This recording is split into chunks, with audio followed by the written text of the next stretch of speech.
A very warm welcome to all of you. Now, today we would be talking about UPSC means answer writing. With less than 15 days that you have for answer writing now, our main focus would be to understand how to write an appropriate answer. And one of the major things students struggle here is answering for a optional paper versus answering for a GS paper. Now, how similar questions can appear for your optional as well as GS, but the strategy that you would write your answers in an optional versus a GS paper would be very different. We would take one example here to help understand this in a more effective way. So here, let's say there is a question: examine how information and communication technology has boosted the development of certain regions in India. Now, this is a question which can be part of your GS paper. Simultaneously, it can be part of your geography optional paper. Now, the answer in both the cases would be similar. However, the answer that you are using in terms of the geography optional can be well applied to GS, but it cannot happen vice versa, meaning that if the same answer you are writing from a GS perspective and you try to put it in your geography optional, probably you would not get the same result in terms of the score. So let's understand how do you address this question first of all. As we proceed, meanwhile, if you have any questions, queries, confusions regarding the optional preparation or UPSC preparation, you can post those in the comment section. So let's say if it was a conventional question, you would first start with what is ICT. So you would talk about ICT, how it has helped in the development of certain areas, its contribution to GDP. Then you would see its importance. So you can bring in certain examples of industries, for example, Infosys, TCS, major companies, how numerous people are being involved, certain statistics based on 2021, 2023, recent statistics if you have, how it contributes to foreign direct exchange, how it contributes to the other sectors of economy, and the potential where the skilled and the educated youth would be actually employed. Now, this is a perfect answer strategy for a GS perspective. In contrast to this, you would, in addition to this, for a GS answer, you can also include recent technologies in this slide. Now, when I say recent technology, you would include studies pertaining to, let's say, Google Lens, Industry 4.0, where you talk about automation, the software-driven approach for the same.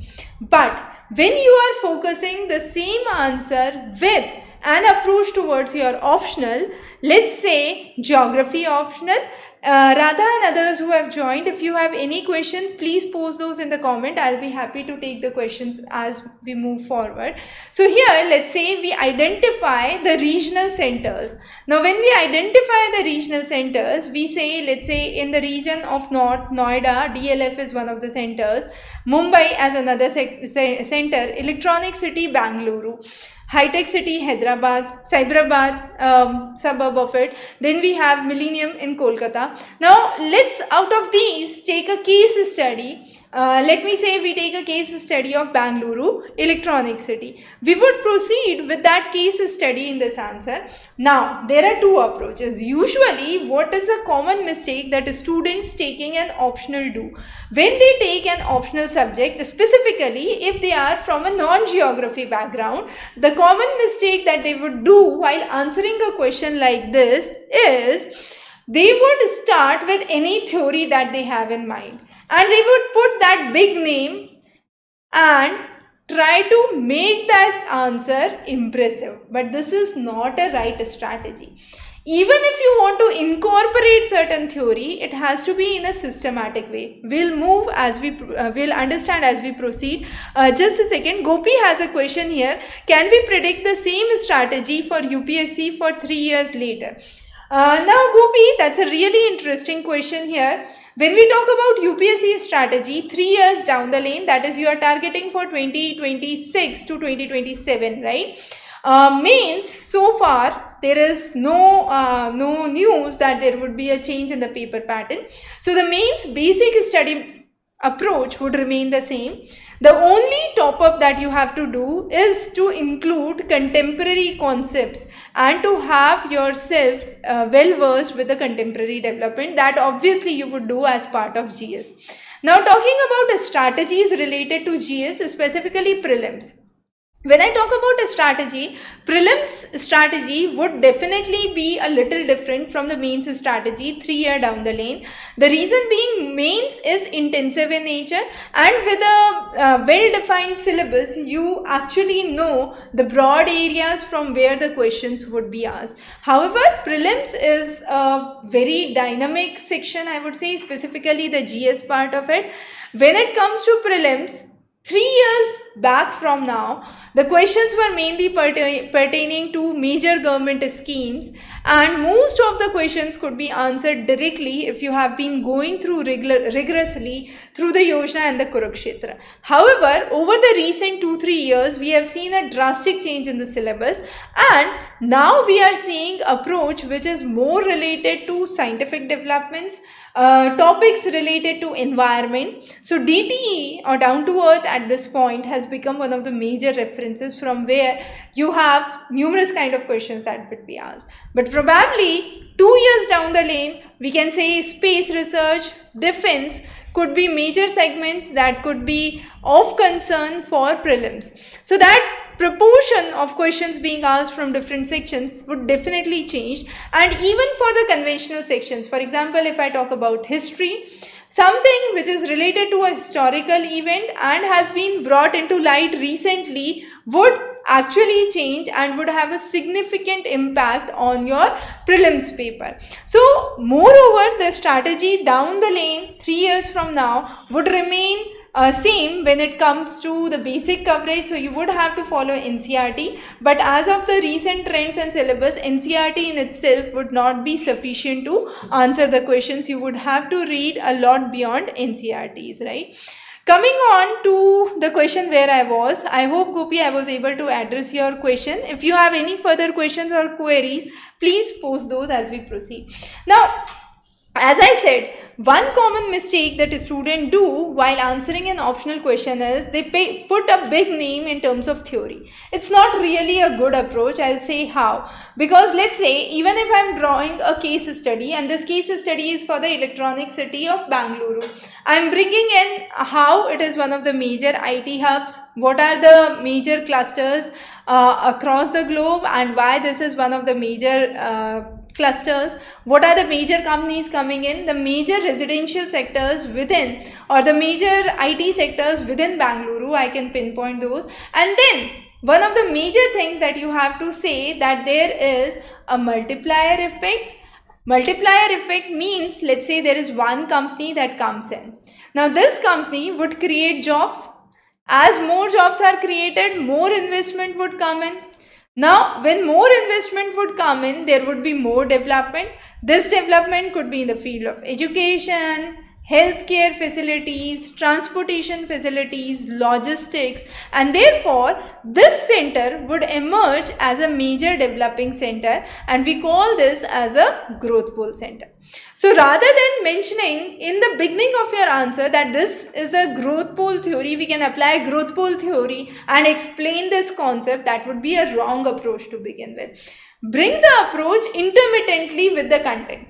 Now, once you have brought in that this would be one of the growth poles or the growth centers, then you can mention another important aspect related to it, and that would be the concept of forward and backward linkages. So as you proceed there, you can say that okay, this is an area where you can have linkages being established. Now with these linkages, there can be further development in the national and the international scenario, and this could help in the better development of the region. So this diagram gives you a quick overview. Why? Because we are trying to understand few important aspects. Now when it comes to optional, you need to understand the location. When it is an industry being established or an IT park being established, where it would be close to? It would be close to, let's say, government centers, transport centers, it would be close to R&D segment, right? So location plays a major role. Now when you are focusing on location playing a major role, this was a question on ICT, so well not suited under the Weber's model. But if it was a manufacturing industry, for example, you can definitely pinpoint an example from the Weber's case study for industrial location and bring that how the finished products and the raw materials would be based in the region. Also, you need to bring in the cumulative aspects of networking. That means how the linkages would ultimately lead to an overall development of the region, with which this multiplier effect can be boosted. Also, with the growth of the region in the IT, there would be more of the technological development and skill transfers that would take place. So there can be exchange programs which can be witnessed, there can be economic corridors that can be developed, and exclusive zones for special economic zones can be established. So establishment of special economic zones and GitHubs, the growth hubs, can be established here. So those would be some of the areas which would be really viable to explain it. Along with that, we do explain this growth under the terms of regional planning. Now when I can bring in the concept of regional planning here, we can say this would lead to a bottom-up approach. Why? Because with the development of a specific region within the whole of Bangalore, the region of electronic city, let's say one of the region develops. Now this would ultimately have its ripple effect or the effect onto the neighboring areas, and this would lead to development in the hinterlands as well. So it's not just that one area would develop, but there would be the development in the nearby areas.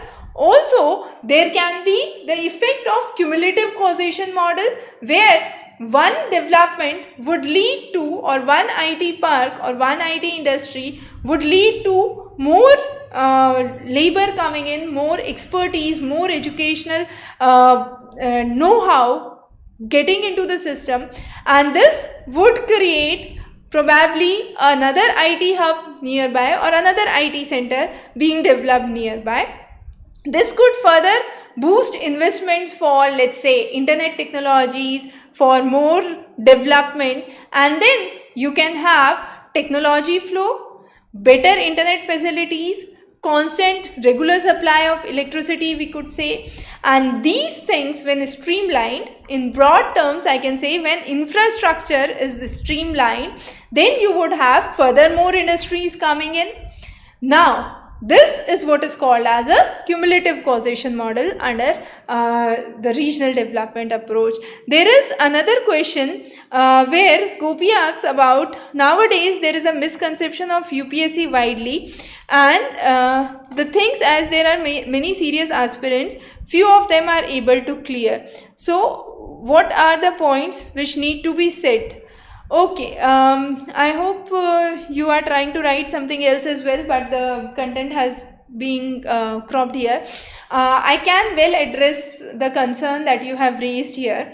Now the thing that you are trying to pinpoint, Gopi, is basically when we are trying to approach with you for UPSC with numerous serious aspirants focusing on it, one very important thing is you cannot rely on one place completely solely for GS. That's the first thing, right? You would have to refer multiple sources for your GS preparation. For example, for economics, I would say Investopedia is one of the sources. For government development, government policies, new aspects coming in, Vikaspedia is another important source. Previously, PIB used to be a single source where most of the content was available for GS, and that would suffice. NCRTs are definitely highly relevant as of now also, but the only thing is the depth of the questions that is being asked is getting difficult, and therefore NCRT does form the base or the foundation, but you cannot solely rely simply on NCRTs. So you need to have a proper strategy in order to proceed for your preparation. Now this strategy would include numerous references. If you do not have time for each of the references separately, you can go through the comprehensive lectures that we have provided on the link above, and you can refer that, understand that. But the most important thing is, when it comes to optional, if you are focusing specifically and talking about specifically optional here, for optional, the idea remains simple. As I mentioned before, it is more predictable, it is highly focused, and you have a well prescribed syllabus for it. There are instances where 5 to 10% variations or something in a higher depth which is asked, which is not conventionally what the students cover within the ambit of the syllabus, but again that can be covered with a proper track with developments in the contemporary field. Let's say if I talk about geography optional itself, Fujiwara effect is one of the important topics. We have covered that separately. Heat dome, the recent heating that has the higher temperatures that have been seen because of climate change in Europe, that again is an important topic. When we witnessed the recent earthquake in Turkey, Coulomb's transfer and Macaulay's model became important. We have covered that again separately in the expected series. So those kind of contemporary developments would definitely add to your optional, right? They would also beneficial for your GS, but even for your optional, you have to stay tuned with the recent development. For example, today itself, we have the news for the flex vehicles coming in, which is the ethanol blending and moving from a wide range of ethanol rather than the 10-15% blending. So those are the topics where we talk about energy conservation, renewable sources of energy coming in, and these would be really applicable for your optional and your answer writing. Again, when you are writing your answers for your mains, it's really important that any case study that you bring, as we mentioned in the next slide, the case study where we talked about electronic city, it's really important that your case study should not be just something that you have simply introduced, right? It should be well knitted with your answer. It should have a constant flow where you can express the idea that the main theme of your answer is in flow with the case study that you are trying to write. So those are some of the things that you must take into account before appearing for your examination. I hope I was able to address your queries well. In case you have any questions or clarifications, you can definitely connect back to us. I'll be happy to address further queries or doubts if any.